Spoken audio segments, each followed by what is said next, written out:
The refugee ship Wandering Hope drifted at the edge of Terran space, its hull scarred by weapons fire and meteor impacts. Piper stood at the observation deck, watching the battered vessel through reinforced glass. She'd seen dozens of ships like this in her 3 years as a border patrol officer, but something about this one made her chest tighten. "They're requesting asylum," her partner Jackson said, reading from his datapad. His voice carried that familiar weariness of someone who'd delivered bad news too many times. Zetherian refugees, 247 souls. Their homeworld was glassed by the Krell Dominion 6 months ago. Piper turned from the window. "What's command saying?" Jackson's jaw clenched. "The usual. Earth colonies are at capacity. Mars won't take non-oxygen breathers. The belt stations are struggling with their own populations. They want us to provide supplies and directions to the Galactic Council's processing centers." "Those centers are 18 months behind," Piper said quietly. 18 months in that ship? Half of them won't make it. "I know." Jackson set down the datapad and ran a hand through his dark hair. At 43, he was a decorated veteran of the Third Contact War, a man who'd seen humanity's darkest hours and somehow kept believing in its better nature. But orders are orders.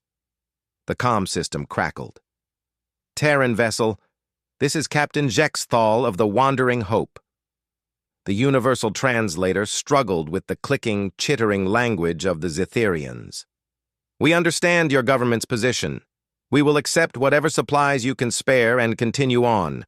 We thank you for your consideration." There was something in that voice, a resignation, a bone-deep exhaustion that Piper recognized. She'd heard it before, in the voices of human refugees during the orbital bombardments of New Sydney. The sound of people who'd already died inside, but kept their bodies moving anyway. Jackson stood frozen, his hand hovering over the comm button. His eyes had gone distant, and Piper knew he was somewhere else, probably back on the burning decks of the Indomitable, watching escape pods launch while he stayed behind to buy them time. "Jackson?" she prompted softly. He blinked. Then his expression hardened with determination. Without a word, he pulled up the station's resource manifest. His fingers flew across the holographic interface, pulling files, checking numbers, cross-referencing regulations that Piper didn't even know existed. "What are you doing?" she asked, though part of her already knew. "Section 7 of the Outer Colonies Development Act," Jackson said, his voice gaining strength. "Unused territorial grants can be allocated to emergency resettlement under executive authority of the senior officer present. That's me." Piper's eyes widened. "The Kepler Valley grant? Jackson, that's your land, your retirement plan." After the war, the government had given veterans of Jackson's rank substantial land grants on terraformed worlds. He'd been planning to build a homestead on Kepler 442b in a valley he'd shown her pictures of 100 times. Rolling hills under an orange sun, a river cutting through virgin forest. His dream after decades of service. "It's just land," Jackson said, but his voice cracked slightly. He cleared his throat and opened the comm channel. "Captain Jexthal, this is Commander Jackson Rivers of the Terran Border Patrol. I'm transmitting coordinates to Kepler 442b. There's a valley there, about 2,000 square kilometers. Good water, arable soil, oxygen-nitrogen atmosphere. It's registered in my name, which means I can grant you settlement rights." Silence stretched across the void between ships. "Commander," the Zetherian captain finally said, "we cannot possibly accept—" "Yes, you can," Jackson interrupted. "And you will. Because I'm not offering charity. I'm making you neighbors. Humanity learned something during our own darkest days, when the Delphini hive mind was burning our colonies when we had nowhere to run. We learned that survival isn't a solo sport." He pulled up more files. "I'm also authorizing the release of 3 months' worth of supplies from our emergency reserves. Medical equipment, food synthesizers, construction materials. Piper, log this as a Category 1 humanitarian intervention. Piper was already moving, her fingers dancing across her own console. Logged and confirmed, Commander.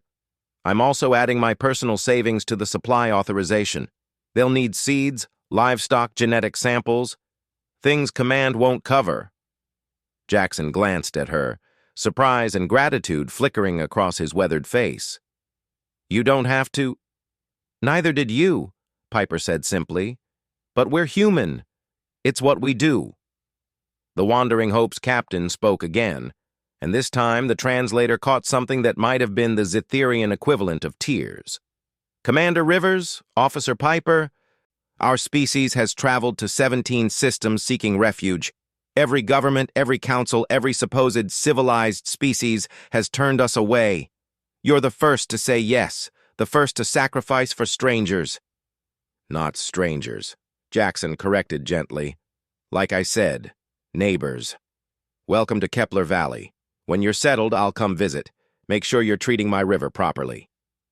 As the refugee ship began maneuvering toward the jump point, Piper moved to stand beside Jackson at the window. You're going to catch hell from Command for this. Probably, he agreed. Worth it, though.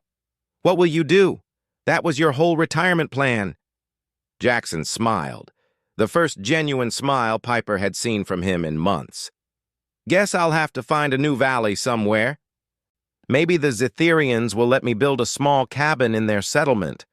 I've always wanted to learn xenobiology, and someone needs to teach them how to brew proper coffee. Piper laughed, feeling something warm expand in her chest.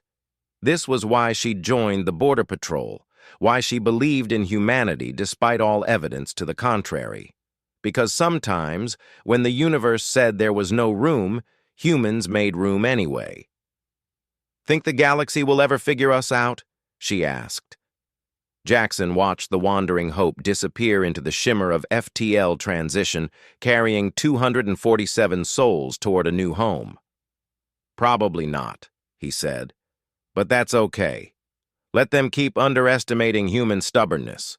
Makes it more fun when we prove them wrong.